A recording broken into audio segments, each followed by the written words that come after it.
মায়ের মৃত্যুর 1 বছরের মধ্যে বিল্টুর বাবা যখন আবার বিয়ে করে ঘরে বউ আনলো, পাড়ার লোক অনেক কথা বলেছিল সেদিন। বউ মরার বছর ঘুরতে না ঘুরতে বিয়ে, তাও এমন বিধবা কালো কুচকুচে মেয়েকে। বিল্টুর বাবা গোপাল সেদিন কারো কথার উত্তর দেয়নি। ছোট্ট বিল্টুর যে মায়ের খুব দরকার সেটা সে বুঝেছিল। সারাদিন ছেলেটা কাঁদে। গোপাল কাজে বেরিয়ে যায় 7 সকালে। অসুস্থ মা একা পারে না দুরন্ত বিল্টুকে সামলাতে। চম্পা এক অভাগী মেয়ে, ছোটবেলায় বাপ মা হারা সে। মামার বাড়ি মানুষ, বিয়ে 3 মাসের মধ্যেই বিধবা হয়ে ফিরে আসে মামার সংসারে। সবাই বলেছিল, কি কুলটা মেয়ে বাবা, একে তো ওই রূপের ছিরি, বিয়ে হতে না হতেই বরকে খেলো। সারাদিন কাঁদতো চম্পা। মামা মামির গঞ্জনা সহ্য করতে হতো তাকে প্রতিনিয়ত। তাই গোপালের সাথে দ্বিতীয়বার বিয়ে দিয়ে ঘাড় থেকে বোঝা নামিয়ে যেন শান্তি পেয়েছিল চম্পার মামা মামি। চম্পাও স্বপ্ন দেখেছিল নতুন করে সংসার করার। এ বাড়িতে এসেই কোলে তুলে নিয়েছিল ছোট্ট বিল্টুকে। সারা দিন বাড়ির সব কাজ করে বিল্টুকে সামলাতো চম্পা। বিল্টু খুব দুরন্ত, কিন্তু আশেপাশের লোকজন যখন শাশুড়ি মায়ের কাছে এসে বলতো, দেখো খুড়ি, বিল্টুকে নিয়ে বড় ভয় হয়, সৎমা তো, যদি কোনো ক্ষতি করে দেয় তখন। এসব শুনে চোখে জল আসতো চম্পার। কিন্তু বিল্টুর মুখে যখন আধো আধো গলায় মা ডাকটা শুনতো, মনটা যেন জুড়িয়ে যেত, ভুলে যেত সে সব অপমান যন্ত্রণা। বিল্টুকে মনের মতো করে মানুষ করার স্বপ্ন দেখত চম্পা। সিদ্ধান্ত নিয়েছিল বিল্টুই হবে তার একমাত্র সন্তান। কিন্তু হঠাৎ ঘটে গেল অঘটন। একটা ভয়াবহ দুর্ঘটনায় মারা গেল গোপাল। পাড়ার লোক বলল, ডাইনি একটা, যার সাথে বিয়ে হয় তাকেই খায়। শাশুড়িও একমাত্র ছেলের মৃত্যু শোকে কথা শোনাতে ছাড়ল না। গোপালের মৃতদেহের সামনে ঠায় বসেছিল চম্পা। হঠাৎ আঁচলে টান পড়তেই দেখল বিল্টু। চম্পা বিল্টুকে কোলে করে ঘরে নিয়ে গিয়ে ঘুম পাড়িয়ে দিয়ে এলো। সংসারের দুর্দিন নেমে এলো। চরম অভাবের সম্মুখীন হলো গোটা পরিবার। অসুস্থ শাশুড়ি মাকেও বাঁচানো গেল না বেশি দিন। ছেলের শোকে তিনিও শেষ নিঃশ্বাস ত্যাগ করলেন। চারপাশে লোকজনের অপমান সহ্য করতে না পেরে চম্পার মনে হতো মাঝে মাঝে দূরে কোথাও চলে যায়। কিন্তু ওই কচি মুখটার দিকে তাকিয়ে কোথাও যেতে পারেনি সে। ছেলে দুষ্টুমি করলে, একটু বকলেই লোক বলে, সৎমা তো, স্বাভাবিক ব্যাপার। চম্পা বুঝতে পারতো না যে কোন মা তার সন্তানকে শাসন করে না। চম্পা মনে মনে ঠিক করে নিল, বিল্টুকে ফেলে সে যখন বাঁচতে পারবে না, তখন বিল্টুকে সবার চোখের বাইরে নিজের মতো করে নিয়ে বাঁচবে, যেখানে কেউ জানবে না সে বিল্টুর সৎমা।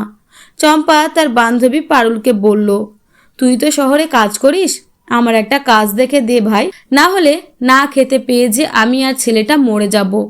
পারুল বলল, ঠিক আছে, তুই আমার সাথে চল, একটা বাড়িতে কাজের লোক দরকার, আমার চেনা।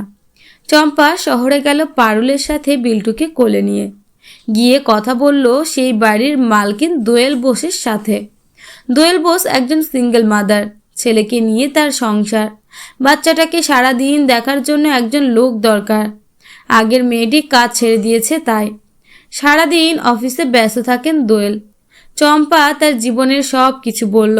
দোয়েল বোঝে একটা মা বা একটা মেয়ের যন্ত্রণা। বলল, দেখো, এ বাড়িতে আমি একাই থাকি ছেলেকে নিয়ে। তুমি চাইলে তোমার ছেলেকে নিয়ে আজ থেকে এখানে কাজ করতে পারো। মাইনের কথা বলতেই চম্পা বলল, না ম্যাডাম, কোনো টাকা আমার লাগবে না, শুধু আমার ছেলেটাকেই লেখাপড়া শেখাতে চাই। ছোট্ট বিল্টুর মুখের দিকে তাকিয়ে দেখলেন কি মায়া ভরা মুখ। বললেন, ঠিক আছে, তাই হবে, তোমাকে বিশ্বাস করে বাড়িতে রাখছি, বিশ্বাসটা রেখো। চম্পা বলে, আপনার এই সাহায্য আমি কখনো ভুলব না। কয়েকদিন পর যা ছিল জামা কাপড় দরকারি জিনিসপত্র পুটলি বেঁধে বিল্টুকে নিয়ে রওনা দিল শহরের দিকে। অনেকেই বলল, বাচ্চাটাকে নিশ্চয়ই বেঁচে খাবে হতভাগী। কেউ কেউ আটকাতে চাইল। চম্পা বলল, তোমরা তাহলে নাও বিল্টুর দায়িত্ব। আমার ছেলেটা যখন খিদেই ছটপট করে তখন কি তোমরা দুটো খাবার মুখে দাও? তাহলে আমার ছেলেকে নিয়ে আমি কোথায় যাব তা জানার অধিকার তোমাদের নেই। চম্পা থেকে গেল দোয়েল বোসের পরিবারে। দোয়েল বোসের ছেলে আদিত্যর তো ভাইকে ছাড়া চলে না, একসাথে পড়ে খেলে আবার খায়। দোয়েল দেবী স্বস্তি পেয়েছেন। বিল্টু আর আদিত্যকে নিয়ে পড়তে বসান অফিস থেকে ফিরে, আর চম্পা ব্যস্ত থাকে রান্নার কাজে। বিল্টু দুষ্টু হলেও পড়াশোনায় খুব মনোযোগী। বিল্টু একটু বড় হতেই বিল্টুকেও ভর্তি করে দিলেন আদিত্যর স্কুলে। দু ভাই হাত ধরে যখন স্কুলে যায়, চম্পা আপন মনে তাকিয়ে থাকে। সেদিকে কত স্বপ্ন তার ছেলেটাকে নিয়ে।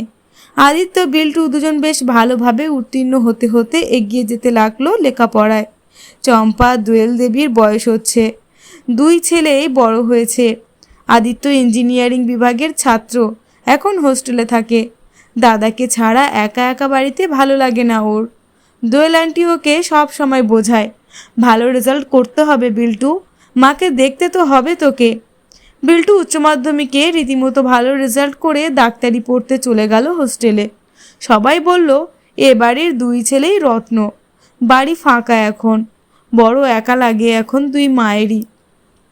বছর 5 কেটে গেছে। দোয়েল দেবী চম্পাকে বলে দিয়েছেন, যে কটা দিন বাঁচবো দুই মা একসাথে ছেলেদের নিয়ে থাকবো, কখনো কোথাও যেতে হবে না তোমার।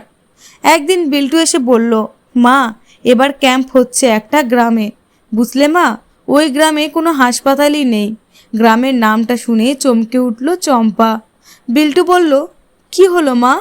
চম্পা কাঁদো কাঁদো হয়ে বলল, এখনও ওই গ্রামেই আছে তোর বাবার ভিটে। বিল্টু আরও উৎসাহিত হয়ে বলল, তাহলে তুমিও আমার সাথে চলো, নিজেদের বাড়ি থেকে ঘুরে আসবো। বহু বছর পর আজ আবার চম্পা ফিরেছে বিল্টুকে সাথে নিয়ে। নিজেদের বাড়ির সামনে এসে দেখলো কয়েকটা ইট ছাড়া আর কিছুই অবশিষ্ট নেই। কেউ কেউ চিনতে পারলো চম্পাকে। খবর পেয়ে ভিড় জমলো চম্পার ভাঙা বাড়ির সামনে। সবাই ধন্য ধন্য করতে লাগলো চম্পাকে। বলল, চম্পা তুই সৎ মা হয়েও দেখিয়ে দিলি, মা মাই হয়। বিল্টু অবাক হয়ে বলল, সৎ মা? চম্পা বলল, হ্যাঁ বাবা, আজ আর তোর কাছ থেকে কিছু লুকাবো না। 2 বছর বয়স যখন তোর, মা মারা যায় তখন তোর, তারপর আমি আসি এ বাড়িতে। বিল্টু বলে, আমি কখনো জানতে চাই না এসব, আমি শুধু জানি তুমি আমার মা, তুমি আমার সব কিছু। চম্পার মৃত্যুর পর নিজেদের বাড়ির ধ্বংসস্তূপের উপর বিল্টু মায়ের স্মৃতির উদ্দেশ্যে তৈরি করেছে একটা হাসপাতাল। হাসপাতালে ঢোকার মুখে তৈরি করেছে তার মায়ের মূর্তি। নিচে লেখা, এক মায়ের সংগ্রাম করে সন্তানকে প্রতিষ্ঠিত করার কাহিনী।